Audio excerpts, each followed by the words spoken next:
Hello मेरे प्यारे बच्चों, वेलकम टू इग्नाइटिंग माइंड्स। बच्चों, हमने अपने इस प्लेटफॉर्म इग्नाइटिंग माइंड्स पे क्लास 10th के साइंस सब्जेक्ट का क्विक रिवीजन कोर्स लॉन्च किया है। ये कोर्स कल से ही लॉन्च हुआ है और अभी तक हमने चैप्टर 1 जो है केमिकल रिएक्शन उसको ऑलरेडी रिवाइज कर लिया है।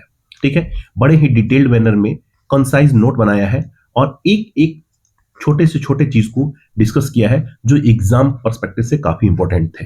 ठीक है, इसी जर्नी को आगे बढ़ाते हैं और आज का जो हमारा लेसन होगा वो होगा that is second chapter acid and base. ठीक है, एसिड एंड बेस में हम एसिड पढ़ेंगे, बेस पढ़ेंगे, साल्ट के बारे में पढ़ेंगे, उसके बाद कुछ साल्ट की प्रिपरेशन देखेंगे। जो भी एग्जाम पर्सपेक्टिव से इंपॉर्टेंट है उन सारे पहलुओं को हम डिस्कस करने वाले हैं। ठीक है, तो without losing time let's move toward our second chapter, acid and base. But before starting the session, I would like to request from you guys to subscribe the channel, ठीक है, or like the video and share with your friends, with your colleagues, so that maximum student can be benefited. ठीक है, so let's start without losing time, and the first topic will be acid.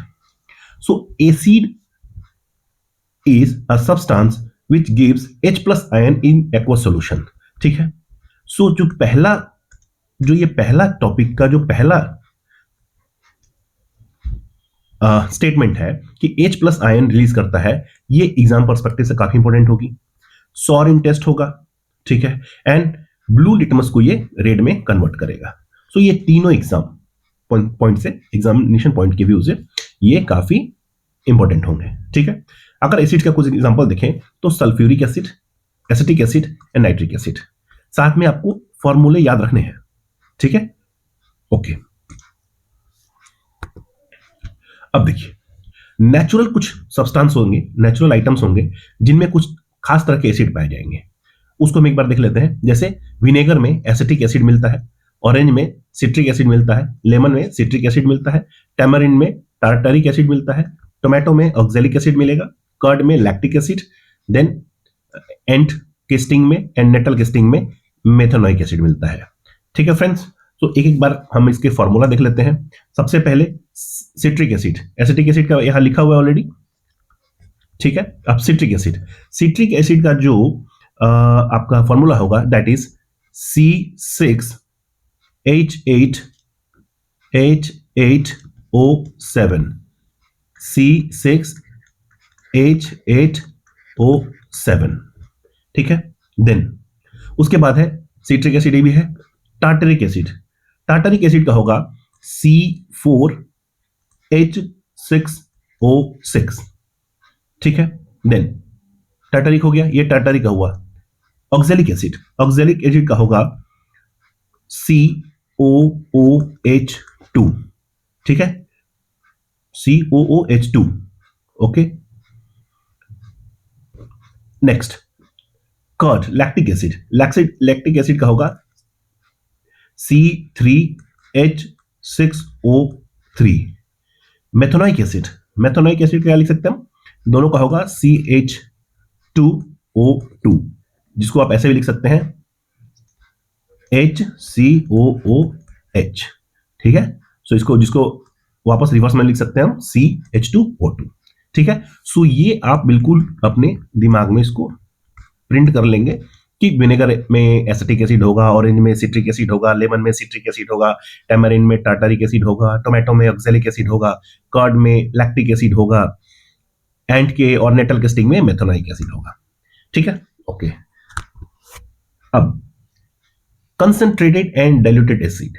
ठीक है, जब aqueous solution में acid का जो concentration है, उसकी जो क्वांटिटी है, वो अगर एक्वस सॉल्यूशन में ज्यादा होगी तो that acid will be called as concentrated solution. ठीक है, या कंसंट्रेटेड एसिड। ठीक है, जब उसके क्वांटिटी को उस सॉल्यूशन में हम कम कर देते हैं, ठीक है, मतलब एसिड को कम डालते हैं बाकी सॉल्यूशन में, तो उसको हम क्या कहेंगे, उसको हम कहेंगे डाइल्यूटेड एसिड। ठीक है, this is called diluted. Okay, so hope कि आपको concentrated acid and diluted acid के बीच के डिफरेंस समझ में आ गए होंगे कि अगर सॉल्यूशन में एसिड का जो क्वांटिटी है वो ज्यादा है that will be called as concentrated acid, और अगर उसको कम कर दिया जाए सॉल्यूशन में उस क्वांटिटी को, ठीक है, तो उसको क्या कहेंगे हम, डाइल्यूटेड एसिड, ठीक है, ओके। अब एक बार हम डाइल्यूशन देख लेते हैं और आयोनाइजेशन क्या होता है। When concentrated acid or base are diluted, the process is called dilution, ठीक है। जब क्वांटिटी को किसी सॉल्यूशन में एसिड या बेस की क्वांटिटी को कम किया जाता है, ठीक है, तो क्या होगा, इस प्रोसेस को हम डाइल्यूशन कहेंगे, ठीक है। So during dilution lot of heat is produced, ठीक है, lot of heat is produced. So ये पॉइंट को नोट करेंगे आप कि डाइल्यूशन में क्या होगा, बहुत सारे हीट प्रोड्यूस होंगे, इसलिए इसको एक एक्सोथर्मिक रिएक्शन माना जाता है, माना क्या जाता है, होता ही है ये, ठीक है। सो डाइल्यूशन जो है एक एक्सोथर्मिक रिएक्शन है, ठीक है, ओके, क्योंकि ये हीट रिलीज कर रहा है। Got my point, okay. Acids are added to the water, not water into acid. एक जार में आप वाटर रहता है, उसमें आप एसिड डालते हो, ना कि एक ऐसा जार जिसमें एसिड भरा है और उसमें आप वाटर डाल रहे हो, क्योंकि जब एसिड में वाटर डालोगे तो बड़ा ही वायलेंटली बिहेव करेगा, जिसकी वजह से एक एक्सप्लोजन देखने को मिलेगा, ठीक है ना। So it may cause a violent exothermic reaction, ठीक है। सो अगर आपसे क्वेश्चन पूछा जाए कि why should we not pour water into a jar containing acid, the answer will be it may cause a violent exothermic reaction, ठीक है। Moving to the ionization, so formation of ion in aqueous solution is called ionization, ठीक है। जब भी कोई solution है और उसमें हम एसिड या बेस डालेंगे तो वो आयोनाइज हो जाता है, ठीक है, वो आयोनाइज हो जाता है। So this process called ionisation. Strong acid and weak acid. So strong acids are the acids which completely dissociated into ions, ठीक है। In aqueous solution, the acids which are completely dissociated into ions are strong acids, but which partially dissociated into aqueous solution into ions, these acids will be called as weak acids, ठीक है। So let's look on examples of weak acids and strong acids. Sulfuric acid H2SO4 and hydrochloric acid HCl. So this will be HCl and this will be H2SO4, ठीक है। सो ये strong acid के उदाहरण है। वहीं weak acid में हम acetic acid and citric acid जो है इसका एग्जांपल्स है। नाउ बेस, जैसे एसिड एक्वा सॉल्यूशन में H+ आयन रिलीज कर रहा था, बेस जो है OH- आयन रिलीज करता है। वो टेस्ट में सॉर था, ये टेस्ट में बेटर है, ठीक है। ये टच में सोपी है, ठीक है, और ये वो क्या कर रहा था, ब्लू लिटमस को रेड में चेंज कर रहा था, बट बेस जो है उसका उल्टा कर रहा है, रेड लिटमस को ब्लू में चेंज कर रहा है, ठीक है। अब बेस के कुछ एग्जांपल देखें। So sodium hydroxide and potassium hydroxide, ठीक है, ये दो बेहतरीन एग्जांपल हैं बेस के, ठीक है। अब strong base and weak base. So same, अगर आप एक्वा सॉल्यूशन में कोई बेस अगर टोटली आयंस में आयोनाइज्ड हो जा रहा है, उसको हम स्ट्रॉन्ग बेस कहेंगे, और कोई ऐसा बेस जो एक्वा सॉल्यूशन में पार्शियली आयोनाइज हो रहा है, उसको हम क्या कहेंगे, वीक बेस। स्ट्रॉन्ग बेस के कुछ एग्जांपल देख लेते हैं। Sodium hydroxide and potassium hydroxide, NaOH और दूसरा NaOH और दूसरा क्या था, KOH, है ना। अब वीक बेस को देखते हैं। वीक बेस में क्या होगा, पार्शियली आयोनाइज होगा, ठीक है, किसमें, OH- में। सो इसका क्या होगा एग्जांपल्स, इसका एग्जांपल होगा MgOH2, कॉपर OH2, है ना, ओके। अब एसिड एंड बेस के कुछ प्रॉपर्टी को देखते हैं। Acid and base both conduct electricity in their aqueous solution because both release ions। मैंने बताया था कि बेस हो या एसिड हो, अगर वो एक्वस सॉल्यूशन में डालते हैं, ये मान लीजिए एसिड है और ये मान लीजिए बेस है, ठीक है। अगर एक्वस सॉल्यूशन में होगा तो ये क्या देगा, H+ देगा, ये क्या देगा, OH- देगा। तो दोनों तो आयन रिलीज कर रहे हैं ना। सो एक्वस सॉल्यूशन में दोनों आयन रिलीज कर रहे हैं, सो इसके पास पॉजिटिव आयंस होंगे, इसके पास नेगेटिव आयंस होंगे, तो क्या होगा, ये इलेक्ट्रिसिटी को कंडक्ट करने के कैपेबिलिटी रखते हैं, ठीक है। उसके बाद जितना H प्लस ज्यादा वो रिलीज करेगा उतना ही उसकी स्ट्रेंथ ज्यादा अच्छी होगी, उसकी एसिड की जो कैपेसिटी मतलब कैपेबिलिटी है एसिडिटी की, जो एसिडिटी का जो स्ट्रेंथ है वो ज्यादा होगा। वहीं अगर OH माइनस ज्यादा रिलीज कर रहा है तो वो जो बेस है उसकी प्रॉपर्टी को ज्यादा शो करेगा। ठीक है, सो एसिड स्ट्रेंथ कितना है और बेस का स्ट्रेंथ कितना है ये डिपेंड करता है कि जब वो एक्वा सॉल्यूशन में उसको डाला जाता है तो वो H प्लस कितना अमाउंट में रिलीज कर रहा है और बेस OH माइनस कितना रिलीज कर रहा है। इन दोनों के बेस पे हम एसिड का और बेस का स्ट्रेंथ निकालते हैं। ठीक है, सो एसिड और बेस का जो स्ट्रेंथ है वो कैसे निकलेगा, एक्वा सॉल्यूशन में आयंस कितने रिलीज कर रहे हैं, बेस H प्लस आयन को रिलीज करेगा और जो सॉरी बेस जो है OH माइनस को रिलीज करेगा और एसिड H प्लस आयन को रिलीज करेगा। ठीक है, सो नंबर ऑफ आयंस। ठीक है, यही अगर एसिड है तो H प्लस और बेस है तो OH माइनस। ठीक है, so number of H plus and number of H minus ये डिफाइन करेगा क्या, स्ट्रेंथ ऑफ एसिड, और ये क्या करेगा, strength of base. Okay, acid release H plus ion, H plus ion can not exist alone, they combine with water molecule and form H3O। अब H plus जो ion है वो इतना रिएक्टिव है कि वो अकेले रह ही नहीं सकता। सो जब एक्वा सॉल्यूशन में एक्वा सॉल्यूशन में H प्लस आयन अलग होता है एसिड से, वो तुरंत H2O के साथ कंबाइन करके H3O प्लस फॉर्म कर लेता है। ठीक है, और इसे क्या कहते हैं हम, हाइड्रोनियम आयन। ठीक है, सो ये तीन बेसिक प्रॉपर्टी है। ठीक है, प्रॉपर्टी तो हमने पहले ही पढ़ा था, ये इसके फीचर्स हैं। ठीक है, सो ये इसके तीन ऐसे फीचर्स हैं जो हमें बिल्कुल अपने दिमाग में प्रिंट करना चाहिए। ओके, अब बात करते हैं इंडिकेटर्स की। सो इंडिकेटर ऐसे सब्सटेंस होते हैं जिनको एसिड या बेस के कांटेक्ट में अगर लाया जाए तो अपने या तो कलर चेंज कर देते हैं या स्मेल ऑर्डर चेंज कर देते हैं। ठीक है, अब जो इंडिकेटर्स है वो तीन तरह के होंगे, नेचुरल इंडिकेटर जो नेचर के द्वारा मिलते हैं, सिंथेटिक इंडिकेटर्स, और तीसरा है अल्फैक्टरी इंडिकेटर्स। अब हम एक एक करके इन तीनों के बारे में पढ़ेंगे। ठीक है, सबसे पहले हम नेचुरल इंडिकेटर के बारे में पढ़ते हैं। नेचुरल इंडिकेटर में litmus, red cabbage leaf extract, flower of hydrangea plant, और चौथा है दैट इज टर्मरिक। ठीक है, लिटमस को अगर एसिड के साथ डालेंगे तो ब्लू से वो रेड में चेंज हो जाएगा, वहीं अगर बेस के साथ डालेंगे तो रेड से ब्लू में चेंज हो जाएगा।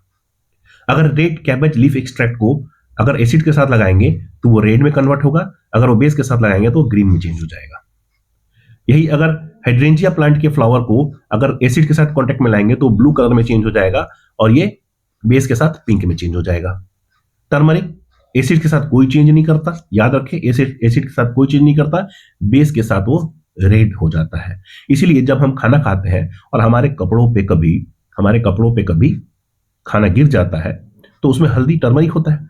तो टर्मरिक जब उसमें हम सोप लगाते हैं, रिन सुप्रीम या कोई भी मतलब कि डिटर्जेंट बार अगर उसमें लगाते हैं, वो बेसिक नेचर का होता है। सो वो जो मसाले का दाग है वो रेडिश में कन्वर्ट हो जाता है। ठीक है, तो वो इंडिकेटर है कि वो बेस के साथ टच में आया है। ठीक है, सो टर्मरिक क्या होता है, बेस के साथ रेड में कन्वर्ट हो जाता है। ठीक है, अब दो हमारे सिंथेटिक इंडिकेटर है, पहला है फेनॉल पैथेलिन और दूसरा है मिथाइल ऑरेंज। जब फेनॉल पैथेलिन को एसिड के साथ लगाएंगे तो कोई कलर चेंज नहीं होगा, सॉरी कलरलेस हो जाएगा, ये कोई कलर नहीं होगा, कलरलेस हो जाएगा। वहीं अगर हम बेस के साथ लेके आएंगे तो वो पिंक कलर में चेंज हो जाएगा। मिथाइल ऑरेंज को अगर एसिड के साथ रखेंगे तो रेड में कन्वर्ट होगा, ऑरेंज से रेड हो जाएगा और ये फिर बेस के साथ येलो हो जाएगा। ठीक है, सो हमने अभी क्या देखा, हमने चार तरह के नेचुरल इंडिकेटर देख लिए, हम दो तरह के सिंथेटिक इंडिकेटर देख लिए। अब हमारे पास तीन तरह के अल्फैक्टरी इंडिकेटर्स हैं। ठीक है, जिसमें एक पहला है अनियन। अनियन को अगर आप एसिड के साथ लगाएंगे तो उसका स्मेल जैसा था वैसे ही रहेगा, कोई स्मेल में चेंज नहीं आएगा, बट बेस के साथ वो स्मेललेस हो जाता है। ठीक है, वनीला एसेंस। वनीला एसेंस में क्या है, वनीला एसेंस में अगर आप एसिड के साथ रखेंगे तो उसका स्मेल में कुछ चेंज नहीं होगा, जैसा था वैसा ही रहेगा, बट बेस के साथ स्मेल गायब हो जाएगा। क्लोव ऑयल में भी सेम रहेगा, स्मेल कोई चेंज नहीं होगा एसिड के साथ। ठीक है, और बेस में कोई स्मेल ही नहीं रहेगा। तो आप एक चीज कॉमन देखेंगे, एक कॉमन क्या देखेंगे कि जितने भी अल्फैक्टरी इंडिकेटर्स हैं उसका एसिड के साथ कोई लेना देना नहीं है, वो कुछ चेंज नहीं हो रहा है। बेस के साथ वो क्या कर रहे हैं, उसके स्मेल को ही खत्म कर दे रहे हैं। वो तीनों केस में बेस में स्मेल खत्म हो जा रहा है। सो एक कॉमन चीज है जिसको आपको एक बार दिमाग में से घुसा लेना चाहिए, छाप लेना चाहिए कि भाई जितने भी अल्फैक्टरी इंडिकेटर्स हैं वो सिर्फ बेस के साथ ही इफेक्ट डालते हैं। और क्या इफेक्ट डालेंगे? No smell. बाकी एसिड के साथ क्या है, जैसा है सेम स्मेल उनकी बरकरार रहेगी, प्रिजर्व रहेगी। ठीक है, अब देखिए हम एसिड और बेस को कुछ सब्सटेंसेस के साथ रिएक्शन कराने की कोशिश करेंगे और देखेंगे कि क्या रिजल्ट हासिल होता है। ठीक है, जब मेटल को एसिड के साथ रिएक्ट कराएंगे तो एक साल्ट मिलेगा और हाइड्रोजन गैस रिलीज होगा। ठीक है, वहीं अगर आप बेस के साथ मेटल को रिलीज कराएंगे तो सबसे पहले तो बात आपको यह पता होनी चाहिए कि कुछ ही ऐसे मेटल्स हैं जो बेस के साथ रिएक्ट करेंगे। वो मेटल्स कौन कौन से हैं? Aluminium, zinc, lead and teen. ये चारों ऐसे मेटल हैं जो बेस के साथ रिएक्ट करेंगे। रिएक्शन पे क्या बना रहे हैं? वो साल्ट बना रहे हैं और हाइड्रोजन गैस बना रहे हैं। सो दोनों में कॉमन है कि साल्ट बनाएंगे, हाइड्रोजन गैस बनाएंगे। बट डिफरेंस क्या है? सारे मेटल बेस के साथ रिएक्ट नहीं करते। यही चार ऐसे मेटल्स हैं जो बेस के साथ रिएक्ट करेंगे। नेक्स्ट है मेटल कार्बोनेट या हाइड्रोजन कार्बोनेट यानी बाइकार्बोनेट। इसमें सॉल्ट मिलेगा आपको, कार्बन डाइऑक्साइड मिलेगा और वाटर मिलेगा, जबकि बेस मेटल कार्बोनेट्स और बाइकार्बोनेट का साथ रिएक्ट नहीं करते। क्यों नहीं करते? क्योंकि ये खुद ही बेस होते हैं, ये तो खुद ही बेस होते हैं। ठीक है, सो इनको H+ आयन मिलेगा ही नहीं रिएक्ट करने के लिए, क्योंकि H+ आयन कहां मिलेगा? वो तो एसिड में मिलेगा। सो एसिड में ये साल्ट बना रहे हैं, कार्बन डाइऑक्साइड बना रहे हैं, H2O बना रहे हैं, बट बेस के साथ ये कुछ नहीं बनाएंगे। सेम मेटल ऑक्साइड में आइए, साल्ट और वाटर बनेगा। ठीक है, बट यहां नहीं बनेगा। क्यों? क्योंकि इसमें OH- होता है, ये OH- देगा, बट इसको OH- को एब्जॉर्ब करने के लिए H+ आयन तो है ही नहीं। वो तो सिर्फ एसिड में मिलेगा, बेस में मिलेगा ही नहीं, इसलिए बेस में वो रिएक्शन नहीं करेंगे। सो हमने देखा कि जो मेटल कार्बोनेट और बाइकार्बोनेट है और साथ में मेटल ऑक्साइड है वो बेस के साथ रिएक्ट नहीं कर रहे हैं। अब एसिड को एसिड से रिएक्शन कराएंगे तो नहीं होगा, बेस को बेस से रिएक्शन कराएंगे तो नहीं होगा। अब एसिड को बेस से करेंगे तो न्यूट्रलाइज हो जाएगा, साल्ट एंड वाटर मिलेगा। बेस को एसिड से कराएंगे तो न्यूट्रलाइज हो जाएगा, साल्ट बनाएगा और वाटर बनाएगा। ठीक है, सो ऐसे एक जस्ट समरी बना लीजिए और इसको अपने खोपड़ी में इसको घुसा लीजिए। ठीक है, मैंने अपने याददाश्त में इसको बिल्कुल छाप लीजिए कि भाई अगर मेटल है तो साल्ट बनाएगा और हाइड्रोजन गैस बनाएगा, दोनों केस में, एसिड में भी और बेस में भी। बस चार ही ऐसे मेटल होंगे जो बेस के साथ रिएक्ट करेंगे। कौन कौन से? Aluminium, zinc, Pb and Sn। ठीक है, मेटल बाइकार्बोनेट रिएक्शन नहीं करेगा बेस के साथ, एसिड के साथ salt plus CO2 plus H2 बनाएगा। Metal oxide salt plus water बनाएगा, अगेन ये बेस के साथ रिएक्ट नहीं करेगा। एसिड के साथ रिएक्ट नहीं करता, बेस के साथ करेगा, न्यूट्रलाइज कर देगा, साल्ट एंड वाटर बनाएगा। जब भी न्यूट्रलाइज करेगा तो साल्ट एंड वाटर बनाएगा ही बनाएगा। बेस में भी सेम है, न्यूट्रलाइज करेगा, साल्ट एंड वाटर बनाएगा, बस बेस के साथ रिएक्ट नहीं करेगा। ठीक है, okay. Now pH scale, potential of hydrogen. ठीक है, अभी जो पीएच स्केल है वो एसिड और बेस के स्ट्रेंथ को नापता है कि कौन सा सब्सटेंस एसिड है, कौन सा सब्सटेंस बेसिक है। ठीक है, और बेसिकली वो मेजर कैसे करता है? वो H+ आयन की क्वांटिटी को मेजर करता है, कितना H+ आयन उसमें है। ठीक है, ओके। अब क्यों करता है H+ आयन, OH- क्यों नहीं करता? क्योंकि जनरली H+ आयन कम होता है, सो इसलिए H+ आयन को ही मेजर करता है वो। ठीक है, तो लेट्स पढ़ते हैं, चलिए। So pH scale, it is a scale for measuring H+ ion concentration in solution. The concentration of H+ ion are generally small, therefore concentration of H are expressed in terms of pH. समझ में आ गया? So why pH scale measures H+ ion? Because the H+ ion is generally smaller in number, not size, in number. So it is very easy to measure H+ ion in pH scale. ठीक है, H+, that is pH is defined as negative algorithm of H+ concentration. ठीक है, मैंने बताया था कि H+ अकेला हो ही नहीं सकता, वो वाटर के साथ H2O के साथ कंबाइन करके H3O+ बना रहा है। सो अगर किसी सॉल्यूशन में H+ है, दैट मीन्स कि H3O+ है, हाइड्रोनियम आयन है, तो हाइड्रोनियम आयन है, सो क्या कर रहा है वो, सो जो हमारा पीएच स्केल है वो लॉग का फंक्शन रखेगा H प्लस आयन के साथ या H3O प्लस के साथ, ठीक है, ओके। सो पीएच अगर 7 है, पीएच की वैल्यू अगर 7 है वो न्यूट्रल कहा जाएगा। पीएच का अगर वैल्यू 7 से कम है तो एसिडिक होगा, और पीएच का वैल्यू अगर 7 से ज्यादा है तो बेस होगा, ठीक है। जब एसिड क्या है, एसिड है, ये देखिए मान लीजिए 7 है और एक इधर 14, इधर 0 और ये 7, मान लीजिए एक एसिड यहां वैल्यू है इसकी, मान लीजिए 2, इसको हमने डाइल्यूट किया, ठीक है। सो एक्वस सॉल्यूशन में मिलाया तो बस क्वांटिटी कम रखी, डाइल्यूट किया, तो क्या हुआ, उसमें H प्लस की जो मात्रा है वो तो कम गई उस पूरे सॉल्यूशन में, तो सॉल्यूशन क्या हुआ, पीएच बढ़ जाएगा, दैट मीन्स वो थोड़ा सा एसिडिटी को कम कर देगा। सो कहीं यहां या यहां नजर आएगा। सो जब एसिड को डाइल्यूट करते हैं तो पीएच इंक्रीज हो जाता है, इस तरफ शिफ्ट करता है, और जब बेस को डाइल्यूट करते हैं तो OH जो माइनस है वो कम हो जाएगा, दैट मीन्स कि H प्लस कंसंट्रेशन बढ़ेगा, दैट मीन्स कि इधर की तरफ शिफ्ट करेगा तो पीएच डिक्रीज हो जाएगा। सो ये दोनों बात याद रखेंगे कि एसिड के डाइल्यूशन पे पीएच बढ़ता है और बेस के डाइल्यूशन पे पीएच घटेगा, ठीक है, क्लियर, कोई प्रॉब्लम, ठीक है। अब शाल्ट, हमने देखा कि नेचुरलाइजेशन जो रिएक्शन है, एसिड प्लस बेस एक दूसरे से जब रिएक्ट करते हैं तो that reaction will be called as neutralization reaction. और न्यूट्रलाइजेशन रिएक्शन में क्या बनेगा, एक साल्ट बनेगा, एक वाटर बनेगा।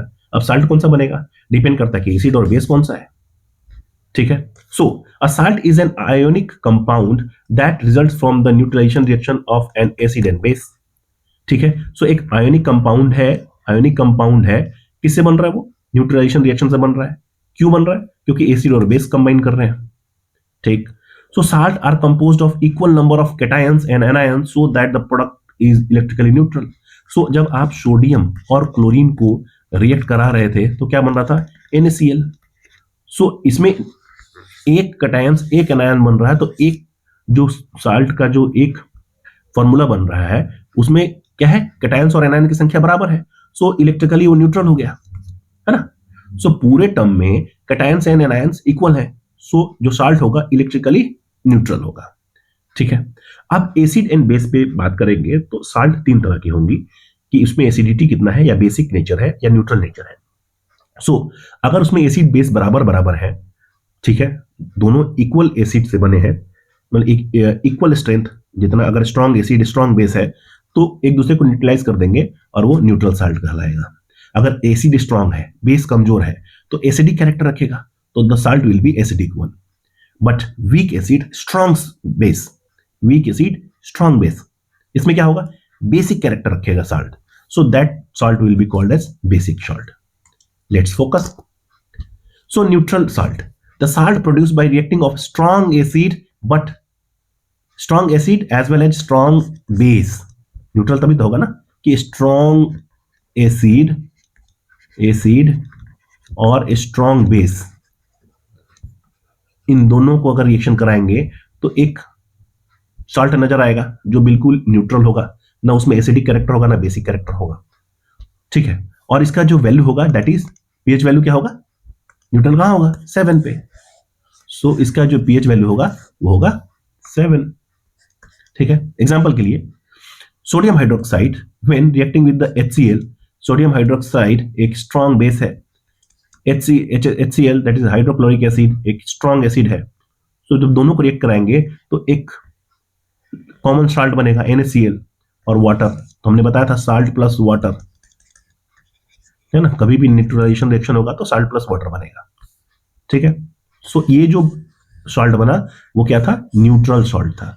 क्यों, क्योंकि इसमें एक strong base NaOH sodium hydroxide और दूसरा स्ट्रॉन्ग एसिड हाइड्रोक्लोरिक एसिड एक दूसरे से रिएक्ट करके NaCl बना रहे हैं। ये साल्ट न्यूट्रल साल्ट होगा क्योंकि इसका पीएच वैल्यू 7 मिलेगा। तो इसमें नहीं इधर एसिडिक कैरेक्टर होगा नॉर बेसिक कैरेक्टर होगा, ठीक है।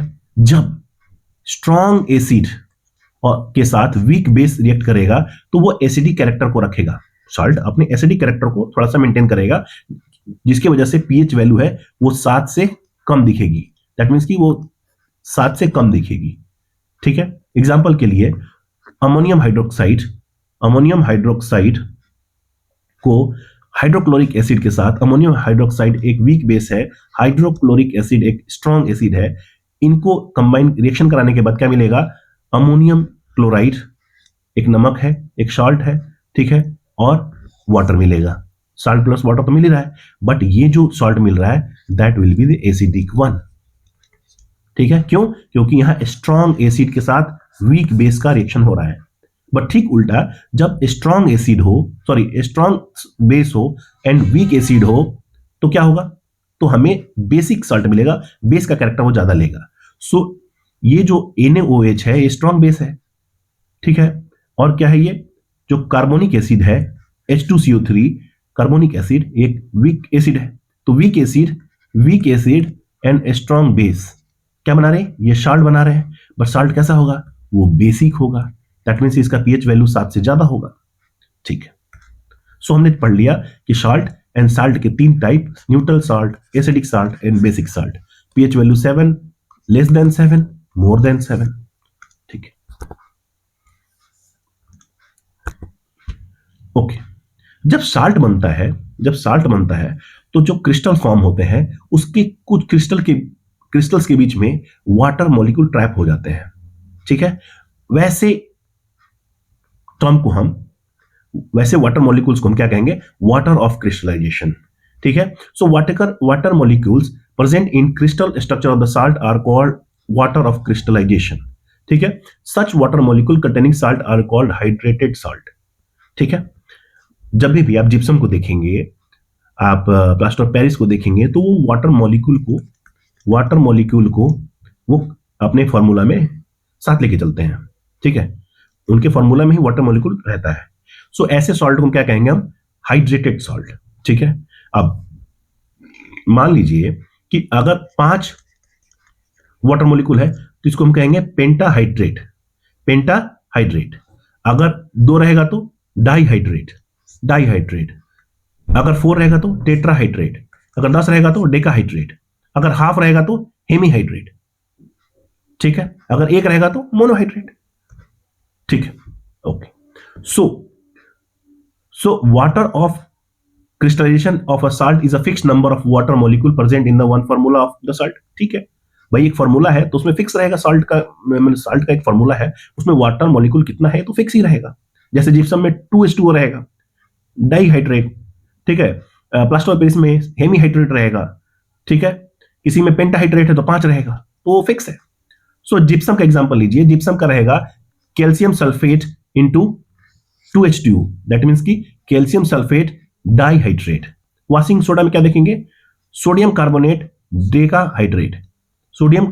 Decahydrate. Copper sulphate pentahydrate, 5 pentahydrate. ठीक है, सो ये वाटर ऑफ क्रिस्टलाइजेशन है। ठीक है, और ऐसे सॉल्ट को क्या कहेंगे हम? Hydrated salt.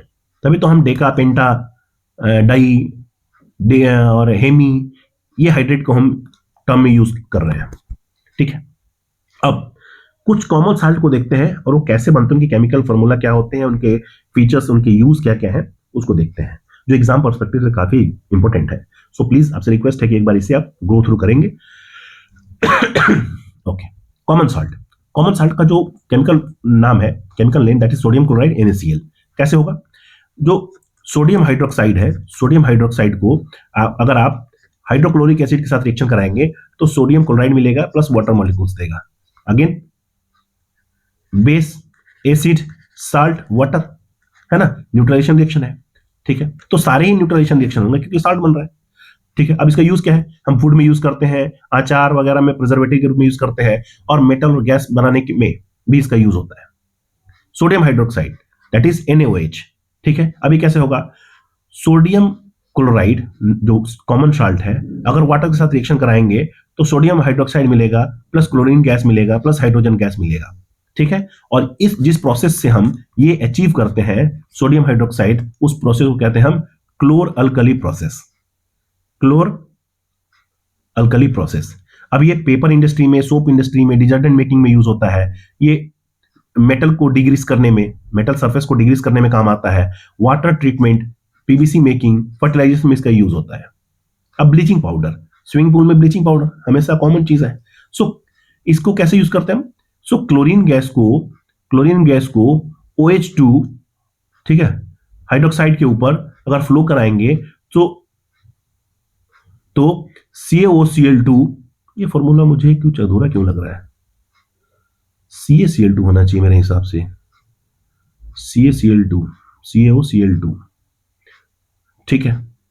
मोरओवर इसको देख लेंगे, ठीक है, मुझे ये फॉर्मूला गलत लग रहा है, ठीक है, सो लीव इट। अभी आप यहां देखेंगे कि इसका फॉर्मूला होता है CaOCl2, ठीक है। अब इसका नाम क्या है? इसका नाम है कैल्शियम ऑक्सीक्लोराइड। कैल्शियम ऑक्सीक्लोराइड जब हम थर्ड चैप्टर पढ़ेंगे तो इसको हम एक बार डिस्कस कर लेंगे कि ब्लीचिंग पाउडर कैसे बना, उसका प्रोसेस क्या था, ठीक है, हमने कैसे केमिकल जो इक्वेशन है उसको बैलेंस किया था। तो एक बार हम इसको फिर से जो थर्ड लेसन पढ़ेंगे कल, ठीक है, उसमें इसको हम डिस्कस करेंगे। सो अभी के लिए आप देखिए कि कैल्शियम ऑक्सीक्लोराइड CaOCl2 इसका फॉर्मूला होता है। ये एक डिसइंफेक्टिंग एजेंट है। हम अपने आसपास में जहां भी पानी का जमाव है वहां इसको डालते हैं, ठीक है। उसके बाद टेक्सटाइल एंड पेपर पल्प को ब्लीचिंग करने में काम आता है। देन ये ऑक्सीडाइजिंग एजेंट के रूप में भी यूज किया जाता है। बेकिंग सोडा का जो केमिकल नेम है that is sodium hydrogen carbonate, that mean sodium bicarbonate. इसके फॉर्मूला को देखें, इक्वेशन को देखें तो NaCl2 plus H2O plus NH3, ठीक है। इसको जब रिएक्शन कराएंगे तो मिलेगा ammonium chloride plus sodium bicarbonate, ठीक है। जब इसको बेकिंग सोडा को tamarind that is tartaric acid के साथ मिला देंगे, baking soda plus tartaric acid इनको मिला देंगे तो बेकिंग पाउडर बनेगा, ठीक है। ओके, हम एसिडिटी को कम करने के लिए, हमारे स्टोमक में जो एसिडिटी बनता है उसको कम करने के लिए जो एंटासिड बनाते हैं उसमें बेकिंग सोडा का यूज होता है, ठीक है। ओके, उसके बाद सोडा जो एसिड बनता है उसमें यूज होता है। हमारे जो आग बुझाने के लिए जो इक्विपमेंट्स होते हैं, फायर एक्सटिंग्विशर, उसमें बेकिंग सोडा का यूज होता है, ठीक है। वॉशिंग सोडा का जो फॉर्मूला है that is sodium carbonate decahydrate, आ गया ना, डेकाहाइड्रेट, ठीक है, क्योंकि ये वाटर ऑफ क्रिस्टलाइजेशन को कंटेन करता है। सो Na2CO3 प्लस 10H2O, वाटर के 10 मॉलिक्यूल्स को ये अपने में समाये हुए हैं, इसलिए हम इसको डेकाहाइड्रेट कह रहे हैं। सो इसको इक्वेशन क्या है? So sodium carbonate plus 10H2O, सो बना रहा है Na2CO3 सोडियम कार्बोनेट डेकाहाइड्रेट। ये ग्लास, सोप और पेपर इंडस्ट्री में बोरेक्स बनाने में जो गोल्ड को हम क्लीन करने का जो एजेंट है बोरेक्स, ठीक है, उसको बनाने के लिए हम यूज करते हैं वॉशिंग सोडा को, ठीक है, जिसका केमिकल नाम है सोडियम कार्बोनेट डेकाहाइड्रेट। ओके, इसे क्लीनिंग एजेंट के रूप में भी यूज करते हैं और वाटर का जो परमानेंट हार्डनेस है उसको हटाने में भी हम वॉशिंग सोडा का यूज करते हैं। प्लास्टर ऑफ पेरिस, जब भी किसी के बोन्स फ्रैक्चर हो जाते हैं तो एक प्लास्टर लगता है, एक व्हाइट कलर का लेयर चढ़ाया जाता है plaster, that is plaster of Paris. इसका केमिकल नाम है calcium sulphate hemihydrate, half hydrate, calcium sulphate CaSO4, this is not 2, this is 4, CaSO4 into half H2O, ठीक है। सो ये कैल्शियम सल्फेट हेमीहाइड्रेट, हाफ, यहां क्या यूज कर रहे हैं? हेमी, ठीक है। सो हेमीहाइड्रेट, केमिकल इक्वेशन को देखें तो CaSO4 plus H2O that is gypsum, है ना। CaSO4 प्लस H2O, 2H2O, इसको हम जब रिएक्शन कराएंगे तो क्या मिलेगा हमको? जो कैल्शियम सल्फेट हेमीहाइड्रेट, ये POP मिल रहा है प्लस 1.5 H2O के मॉलिक्यूल्स मिल रहे हैं हमें, ठीक है। सो हमने क्या किया? हमने देखा कि जो हमारा जिप्सम था, जिप्सम को जब हम हीट दे रहे हैं तो हमारा POP बन रहा है, that is CaSO4 plus half H2O plus 1.5 water molecules भी हमें रिलीज हो रहा है, ठीक है। अब ये बोन फ्रैक्चर में जो प्लास्टर करते हैं उसमें काम आता है, दैट मीन्स मेडिकल फील्ड में, टॉय मेकिंग में, और हमारे में घर में जो फॉल सीलिंग बनती है उसमें जो डेकोरेशन होता है, या फिर कोई स्टैचू बनता है या कोई बिल्डिंग पे डेकोरेशन का काम होता है, उसमें ये POP काफी यूज होता है, ठीक। So that was all about the second chapter acid and base. Hope आपको ये लेसन अच्छा लगा होगा, आपकी रिवीजन का जो पर्पस है वो फुलफिल हुआ होगा। हमारा अटेम्प्ट, हमारा जो प्रयास था आपके इस टॉपिक को एक डिटेल्ड वे में कवर कराने का, क्विक रिवीजन के साथ, कंसाइज नोट में, वो हमारा पर्पस आपको सेटिस्फाई किया होगा। सो इस संदर्भ में आपसे रिक्वेस्ट है कि अगर आपने अभी तक इस चैनल को सब्सक्राइब नहीं किया तो प्लीज डू सब्सक्राइब, साथ में इस वीडियो को लाइक भी कर दें, और अपनी फ्रेंड्स, अपने रिलेटिव, ऐसा नहीं कि सिर्फ जो बोर्ड में एग्जाम देने वाले हैं, बोर्ड में अपियर होने वाले हैं, सिर्फ उनके लिए ऐसा जरूरी है ये लेसन, ये किसी को भी आप शेयर कर सकते हैं जिसको मतलब कि एक ओवरव्यू चाहिए केमिस्ट्री में, साइंस सब्जेक्ट में, तो वो इस लेसन को इस मतलब कि वेरी क्विक मैनर में एक कंसाइज नोट के साथ, डिटेल डिस्कशन के साथ कवर कर ले। So that was for today. Have a great day. Thank you so much.